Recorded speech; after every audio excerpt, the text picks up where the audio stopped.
Now, even though it might be easy for me to rattle off several different low risk but high reward ETFs that can turn a small portfolio potentially into a massive one, I realize that up until this point, I really haven't made a video encompassing tons of these different ETFs all in one video, all under 10 minutes. So in this video, we're going to do exactly that. I'm going to go through and share with you guys 10 different ETFs that are all low risk but high reward in my personal opinion. Now, this is based off their strategy, their underlying holdings, and of course their past performance. So if you want to see which ETFs I find as low risk but high reward ETFs, all 10 of them, well then make sure to stick around, drop a link down below, and let's get right into the first ETF. My A to Z dividend investing ebook has helped countless dividend investors get started with their journey. And my custom dividend tracker that I'm constantly using here on the channel has also helped so many investors stay on track and allow them to see their dividend income in real time. Well, today I have another treat for you guys. I'm not only going to offer you my A to Z dividend investing ebook and the custom dividend tracker, but also just for a short limited time, I'm going to be adding in my brand new weekly dividend blueprint ebook to show you how you can get started with weekly dividend ETFs and add this into your investing strategy. This offer is not going to last long, so go ahead and click the first link down below in my description, and you're going to get both ebooks and the custom dividend tracker bundle. But like I said, please act fast because this won't be around for long. Now let's get back into the video. Now the first ETF that is definitely low risk and high reward is one of my favorites, the VU ETF or the Vanguard S&P 500 ETF.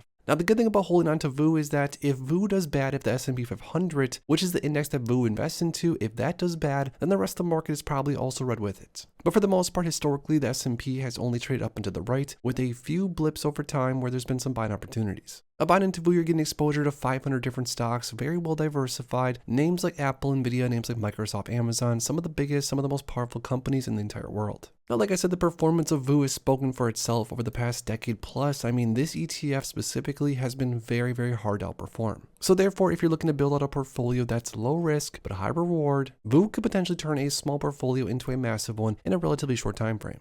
Another very low risk but high reward ETF is going to have to be SCHD or the Schwab US Dividend Equity ETF. This ETF offers growth potential, it offers diversification, it offers dividends and dividend growth historically. This ETF historically has turned investors' portfolios from small portfolios into massive ones, but not only that, has offered a ton of dividends and dividend growth along the way. As far as building out a foundational position, I personally think that for most dividend investors out there that are looking for what most dividend investors out there are looking for, SCHD is sort of the perfect ETF to offer everything. Another ETF that's low risk and high reward, one of my other favorites, is VIG, the Vanguard Dividend Appreciation ETF. This ETF offers exposure to dividend growth names, but also has grown like crazy over time, and that's because some of the top holdings are a little bit more growth heavy. Names like Apple and Broadcom, JPMorgan, names like Microsoft, Visa, different stocks that have grown like crazy over time, but also paid dividends and paid more and more in dividends too. This is also a great foundational ETF, especially if you're newer to investing. I wish with all my heart that I could go back in time and just build out my portfolio, the foundation of my portfolio back in the old days when I first started buying stocks and only purchase names like I talked about so far. Another amazing ETF that is low risk and high reward in my opinion is the iShares Core Dividend Growth ETF, DGRO. Now this ETF is awesome because it offers a mix of growth exposure, but also this ETF buys into stocks that have a history of sustained dividend growth, which is again very important if you are a dividend focused investor like myself. Now one of my favorite things about DGRO is the top 10 holdings, names like AbbVie, names like Johnson & Johnson and ExxonMobil, dividend payers, dividend growers, but also you have exposure to names like Microsoft, Apple, and Broadcom, which are probably going to keep growing over time, at least if history were to repeat itself. With DGRO, you're getting a nice mix of dividend growth and growth exposure, a very well diversified portfolio, low risk and high reward written all over it. Another ETF that offers basically the same thing as that is another very popular ETF across the dividend growth community, VYM or the Vanguard High Dividend Yield ETF. This ETF offers exposure to over 500 different stocks. It's relatively low beta. You're getting exposure to names like Broadcom, JPMorgan, names like ExxonMobil, Walmart, a lot of these dividend growth names that over the last several decades have been paying investors more and more in dividends over time. Now this ETF is very low risk, high reward in my opinion because of its diversification and because of the defensive names that it buys into.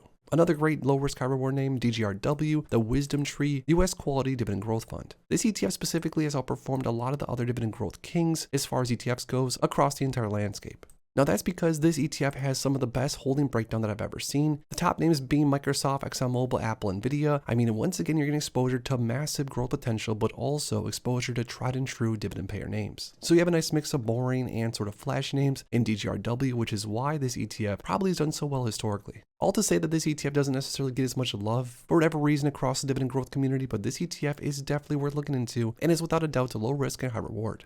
Another name that I think is low risk, high reward is NOBL or Noble, the S&P 500 Dividend Aristocrat ETF. Now, Dividend Aristocrats have at least 25 consecutive years of paying dividends, with most of them being 40 years or more. So if a single stock makes it into this ETF, let's just say it's done pretty well historically. Now, getting exposure to Dividend Aristocrats, especially once again if you're a newer investor looking to build out a strong foundation in your portfolio, especially if you are an investor that's focused on dividend income. This could be a great ETF to look into, and an ETF that over time has performed amazingly.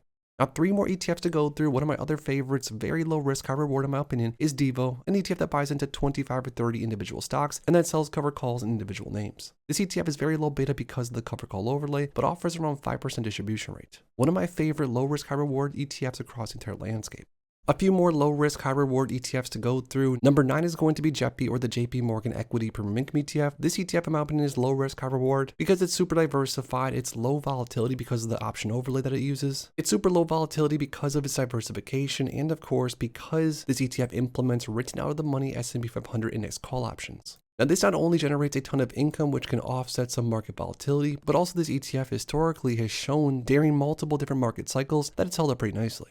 Now that brings me into the final ETF that I personally think is a low risk and high reward, JEPQ, or the JPMorgan Nasdaq Equity Premium Income ETF. This ETF does offer Nasdaq 100 exposure, which can offer a little bit of volatility, although historically the Nasdaq 100 over the years has done very, very well. Now, even though the Nasdaq 100 does offer some volatility, this ETF's portfolio writes out of the money Nasdaq 100 index call options, which are going to help with volatility and also, just like JEPI, offer a ton of income potential to offset some potential downside. Now, out of all the holdings in my portfolio, JEPQ is a well-diversified one that I don't really worry too much about whatsoever.